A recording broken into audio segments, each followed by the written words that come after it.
मेरे भगवान तो परम पिता है, फिर परमात्मा ने पूतना को देखकर आंख बंद क्यों की? क्या डर गए? सुखदेव जी कहते हैं राजन, मेरा परमात्मा कभी डरता नहीं है किसी से। मेरा जो परमात्मा है किसी से डरता नहीं है। फिर बोले आंख क्यों बंद की भगवान ने? सुखदेव जी कहते हैं राजन, भगवान ने आंख बंद करके ये सोचा, ये विचार किया मेरे परमात्मा ने। क्या विचार किया? कि देखो तो सही, मैं ब्रज में आया हूं माखन मिश्री खाने, प्रेम दुलार पाने आया हूं। अभी मेरी उम्र मात्र 7 दिन की है। भगवान की उम्र मात्र 7 दिन की थी। भगवान सोच रहे हैं मैं ब्रज में माखन मिश्री पाने आया हूं, उम्र है मात्र 7 दिन। माखन मिश्री तो मेरे मोड़े में अब ही गयो ना है। और या मौसी को देखो कि ये मौसी पैरी जहर पे बाबे आ गई। तो मेरे परमात्मा ने आंख बंद की है और भगवान शिव का ध्यान किया है। भोलेनाथ, हे भोलेनाथ, मैंने अपने जीवन में कभी जहर नहीं पिया और आपने पिया है, आपको अंदाजा है। तो आप एक काम करो, मेरे ध्यान में आ जाओ।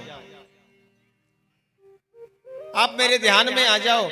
यदि आप मेरे ध्यान में आ जाएंगे तो महाराज जहर आप पी लेना और दूध हम पी लेंगे। एक संत कहते नहीं,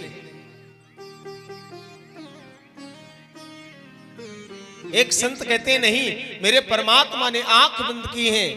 इसलिए आंख बंद की कि देखो राम जन्म में मुझे पहले ताड़का को मारना पड़ा और कृष्ण जन्म में अब इनको मारना पड़ेगा। शुभारंभ यहीं से करना पड़ेगा ना, श्री गणेश से। बोलो राधे राधे।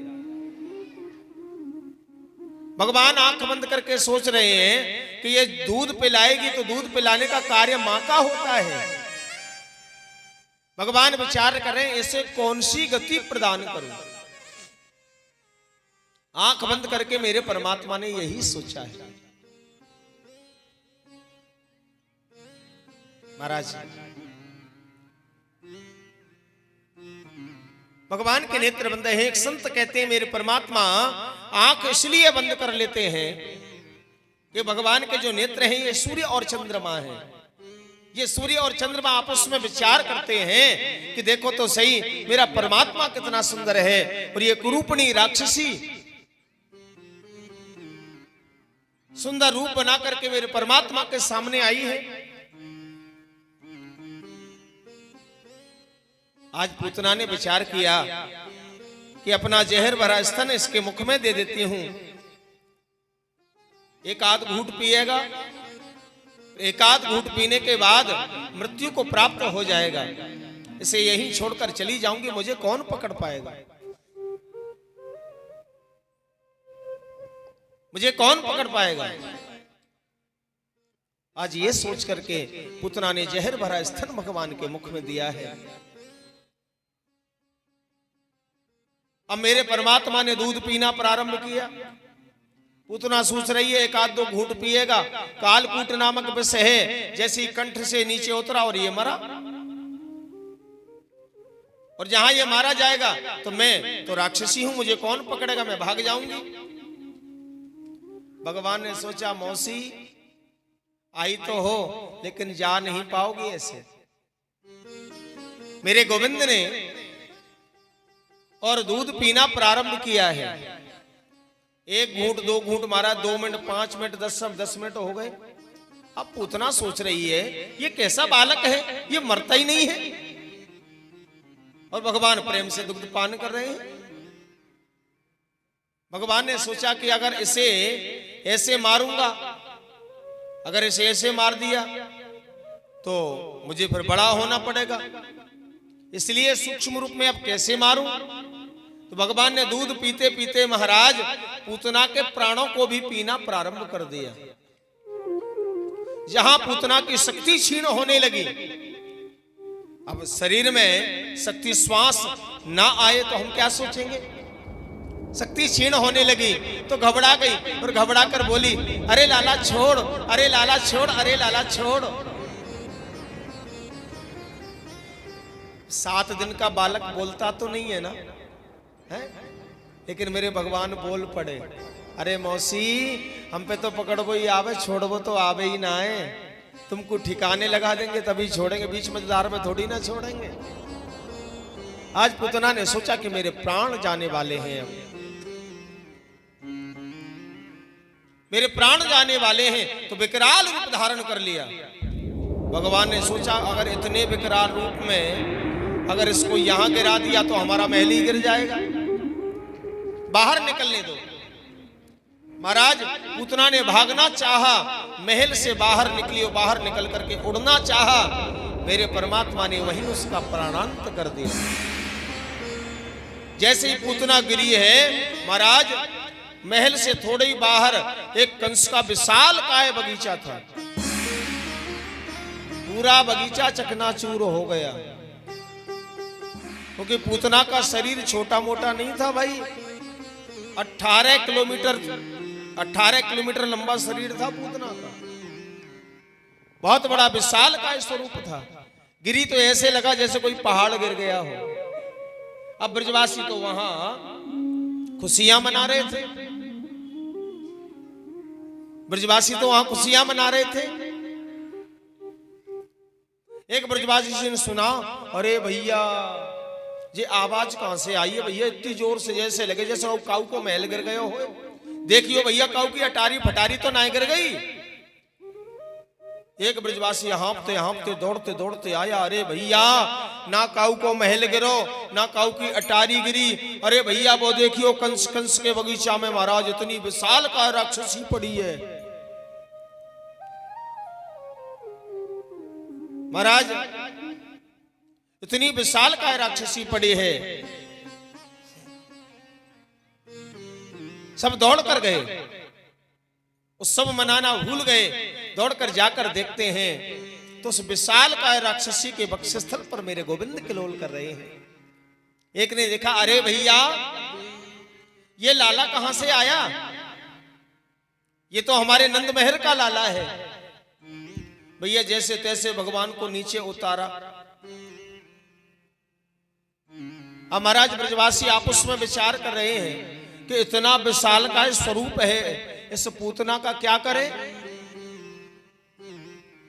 तो महाराज उसको उसके टुकड़े करके यमुना में बहा दिया है पूतना को। इधर मेरे गोविंद को मैया यशोदा को दिया तो मोहल्ले की जो उस पुरा की जो बूढ़ी बूढ़ी माताएं थी वो यशोदा मैया को डांट रही हैं, अरे यशोदा तेने बड़े देवता पूजे हैं, ब्राह्मण जमाए, यज्ञ किए, दान किया, उसकी कृपा से तेरे यहाँ आज लाला हुआ, और तूने या राक्षसी के हाथ में काय को दे दियो लाला। मैया यशोदा कहती मोकू कहा पतो कि ये राक्षसी है, सुंदर स्वरूप बनाकर आई है, मुक्कू नाय पतो कि ये राक्षसी है। चल कोई बात ना है, लाला को पहले गौशाला में लेकर गई, लाला को गौशाला में लेकर गई और गौशाला में ले जा करके महाराज सबसे पहले गौमूत्र से लाला को स्नान कराया है। आज जब कथा प्रारंभ हुई थी उस समय गौमूत्र गौ गोबर का सेवन करवाया था। क्यों? ये हमारे शरीर को पवित्र करता है और ये वास्तविकता है। हमारे लिए कोई भी बीमारी है, कोई भी बीमारी ऐसे लेके जेड तक, महाराज 22 महीने 24 महीने या 2 वर्ष के लिए नियम से प्रातः काल उठ करके स्नान करके गौ माता की परिक्रमा करें, उसको थोड़ा सा चना और गुड़ खिलाएं, उसके बाद थोड़ा सा मात्र 10 ग्राम गौमूत्र का प्रतिदिन बगैर कुछ खाए पिए सेवन करो। वो बीमारी आपकी धीरे धीरे करके 2 वर्ष में 80% तो कम हो ही जाएगी, ये पक्की गारंटी है। गौमूत्र में वो ताकत है। महाराज जब भी हमारे घर में कोई कार्य होता है तो सबसे पहले गोबर मंगाया जाता है लीपने के लिए। मंगाया जाता है कि नहीं? गाँव में तो अक्सर यही होता है, सिटियों में मिलता नहीं मिलता, ये अलग बात है। और ये वेद भी कहता है कि गायों का ही गोबर लगता है। महाराज भैंसों का गोबर नहीं लगता। बोलो राधे राधे। भैंसों को गोबर लगता है? हमारी माताएं गाती हैं सुर गौवन के गोबर मंगाइए। गाती है ना माताओं? ये तो नहीं गाती कि सुर भैंसन के गोबर मंगाए हैं। सुर गौवन के ही बोलते हो ना। देखा जाए तो गौ माता का एक एक रोम प्रत्येक देवताओं से भरा है। आज हमारे खेत में गौ माता अगर पहुंच जाती है, हमारे खेत में गौ माता पहुंच गई, हम डंडा मारते हैं। मारते हैं कि नहीं मारते? कई लोग मारते हैं डंडा। अब विचार करो, तो जब उसके पूरे शरीर में एक एक रोम रोम में देवता बसे हुए हैं, तो वो डंडा किसी ना किसी देवता की मूड में लगेगो। लगेगो कि नहीं लगेगो? वो देवता नाराज होवेगो कि नहीं होवेगो? बताइयो भाई। आप हमारे खेत में किसी की गाय आ रही है, आप उसके गाय के जो मालिक हैं उनसे जाकर के शिकायत करो। उनसे जाकर के आप कहो कि भैया आपकी गाय हमारे खेत में ना जाए। उस गौ माता को मारने का हमें कोई अधिकार नहीं है। और वास्तविक आज आप ब्रज में जाएंगे तो 100 में से 10% ही भैंस आपको मिलेगी। बाद बाकी 90% गाय ही। हर आश्रम में गाय मिलेगी, भैंस का दूध नहीं लगता वहां। गाय का दूध बुद्धि को शुद्ध करता है और भैंस का दूध बुद्धि को गड़बड़ कर देता है, मोटी बुद्धि कर देता है। हाँ। गाय का दूध बहुत लाभदायक होता है। महाराज मैया यशोदा गोदी में लाला को लिए हैं, गौमूत्र से स्नान कराया। पूर्णमासी पुरोहितानी लाला को झाड़ रही हैं, झाड़ा दे रही हैं पूछ से। गाय की पूछ ली और झाड़ रही हैं। और क्या कह रही हैं? इंद्रयाणी ऋषिकेश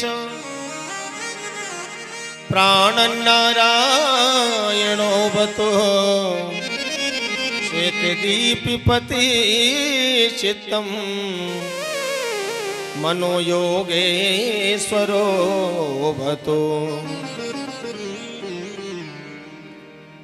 महाराज निवेदन कर रही हैं, भगवान से प्रार्थना कर रही हैं, हे भगवान हमारे खेलते हुए लाला की रक्षा गोविंद करें। हमारे नहाते हुए लाला की रक्षा करना, हमारे खाते हुए लाला की रक्षा करना, हमारे सोते हुए लाला की रक्षा करना। भगवान गोदी में पड़े पड़े हंस रहे हैं। देखो ये माताएं झाड़ रही हैं मुझे, और मेरे ही नाम से मुझे ही झाड़ रही हैं। लेकिन यहाँ तुलसी बाबा लिखते हैं, कहाँ हो कहाँ लग नाम बड़ाई,